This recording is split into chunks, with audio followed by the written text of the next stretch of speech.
এরকম ভাবে পাখির মতো মরে থাকতে দেখতে হবে। আমি বারবার বলেছিলাম, আজকেও বলছি যে আমরা আমাদের এই ফলকে যখন আমানত হিসাবে যথাযথ জায়গায় আমরা না রাখবো, ততদিন বারবার আমাদের জুলাই দেখতে হবে। আমাদের সন্তানগুলো রাস্তায় এরকম ভাবে পাখির মতো মরে থাকতে দেখতে হবে। এই জন্য আমি বারবার বলেছিলাম যে আমরা বারবার আমাদের এই ফলকে মুরগি যেরকম নাকি শ্রীগালের হাতে আমানত যেরকম নিরাপদ নয়, আমাদের দেশের বারবার এই অর্জনকে আমরা যাদের হাতে তুলে দিচ্ছি এরা হলো শ্রীগালের ভূমিকা রয়েছে। এরা দেশের প্রেম কোনো কাজে কোনো কর্মে তারা প্রমাণিত করতে পারে নাই।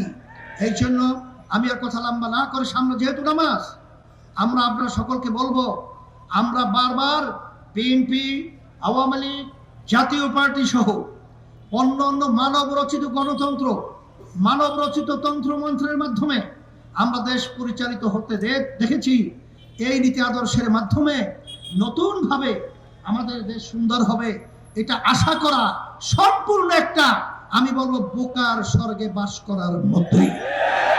আজকে বাংলাদেশের ভিতরে দেখেন যে আজকে বিরোধী দল রয়েছে, সরকার রয়েছে, কিন্তু আমাদের যে জীবনগুলো দিয়েছিলাম যে উদ্দেশ্যে, রক্ত দিয়েছিলাম যে উদ্দেশ্যে, চক্ষু হারিয়েছিলাম যে উদ্দেশ্যে, সব পায়ের নিচে পদদলিত হলো। এই জন্য আসেন, আমি সর্বশ্রেণীর সর্বমহলের আমার সাংবাদিক বন্ধু সহ প্রশাসন বন্ধু সহ সকলকে আমি উদাত্ত আহ্বান জানাবো, আসেন আমরা সবাই একত্রিত হয়ে আমরা দেশকে ভালোবাসি।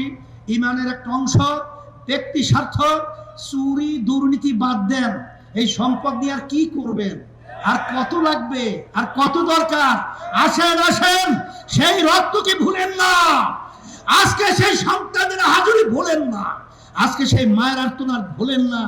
আজকে আমরা সবাই সেই জুলাই চেতনায় উজ্জীবিত হয়ে আমাদের দেশকে স্মরণের দেশ গড়ার আহ্বান রেখে আজকে আমরা সেই জুলাই সনদের যে ব্যাপার রয়েছে, আমি বর্তমান সরকারকে বলবো, আমাদের প্রধানমন্ত্রী তিনি বলেছিলেন অক্ষরে অক্ষরে সেটা বাস্তবায়িত হবে, কই আমরা লক্ষণ দেখছি না।